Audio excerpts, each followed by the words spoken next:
EK is 3.5 megabyte. That's not bad. In the back, yeah? Yeah, so reports, if you had modified reports, they don't convert through this tool, right? There is no concept of a report extension. So if you modified a standard report, what you need to do is copy it into your own number series and work it from there. So you will not get a report extension. That's way out of scope, right? At least not based on the current scope. Yeah. But even if you had like a 50,000 a custom report that you had written, for your own log, that would convert. And that's what I have here. Okay. So I get the report file in the and I get the where is it? Oh, this one is the accompanying RDLC file. Right now they have to be named the same, but just the different. There's no reference within the report to a RDLC, right? Property, maybe it's defaulting it, but there's property if you go up in the subsection there in the report. On the report. Just the captain ML next to that one time. You can specify the name. Okay, but it's not specified in by the converter, I think. No, I'm thinking they either defaulted or Okay. otherwise not. But to answer your question, yes, your custom reports get converted into this. Editing this right now is not a pleasant experience. Stephen Renders has written a blog post on how it's possible, but it's not pleasant right now. That's fair. There's a delightful version in the works somehow. Yes. Tomorrow. Yeah. Again? Yes, so, sorry. Is everything moving to VS Code eventually? Is that where Microsoft is going?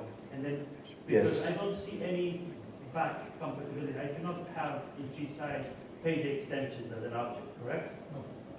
So it's only a matter of time before C-side does not exist anymore. It's only a matter of time. In the MVP core, we have a bet going for when it is, and there are people saying very soon. And Tenerife still ships with G-side. Nothing to worry with Tenerife. so Tenerife is fine. As Tenerife is going to be the way you work, you know right now. But Tenerife also ships with this, and you can use this on-prem. That's the important part. So the question becomes, I'm out of time, so but the question becomes, when do you switch, and what are the requirements for switching? Because with extensions, it's kind of like all or nothing. Because as soon as there's just one thing that is not an extension, the world gets complicated. So depending on your setup, if everything you need is supplied as an extension, hey, go. That's the way to go. But until if you're depending on one or more ISV solutions or add-ons that is not an extension, you have to wait. Otherwise, your world gets very, very complicated. I've written, and this is towards extension version 1, I've written a blog post on how you can do hybrid extension, so you keep all your modifications to standard objects in a modification, and then you keep all your own objects in the database as normal, and then use field breadth to interface with them. And it's a hack. It's a very useful hack because you keep the standard nav clean if you can, but eventually. It prepares you more to move. Yeah. So, what should you do today? Because this, I did this experiment, and yeah, it works, but it's not really something I can put in anywhere yet.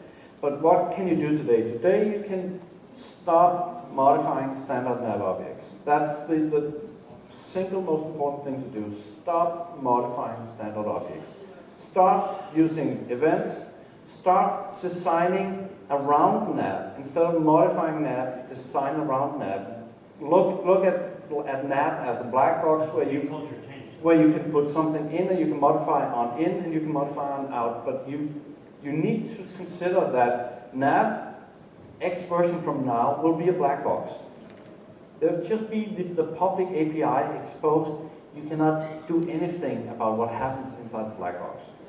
That's where we will end up. And the only way you can prepare for that now is start using events and stop modifying, changing NAV behavior.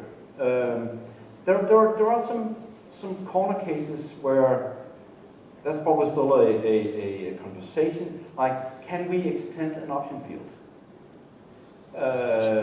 I would love to be able to extend an option field with more members, because what if line type on sales orders is... Yeah. I can speak to that. Yeah, please do. Yes. For clearly extending an option is a valid scenario, and that's something that we will add, but it has to, I mean, you probably all know adding to the line type is not enough. There's many cases where you're casing on it, you're handling it in the base app, and that has to be decided in this. Yep. So we need to add more functionality, and that is something we will do together with a conversion of the base app into the new format. I think It it's will all be in the new format. There is not even thought of bringing extensions into Seaside, or No, Seaside no. is going away. yes. Seaside is a very old code base. And aside from that MVP that they have going on, you work inside, so you can tell us when it's going away. Next version. It will not go away in Tenerife. We don't have exact plans because Seaside is also carrying some other functionality of creating databases. There's some things there that we need to have in the plans, but it is going away. And it is going to be replaced by VS Code. But for on-prem, you will be allowed to modify the base as you used to. But clearly in the cloud, there will be changes.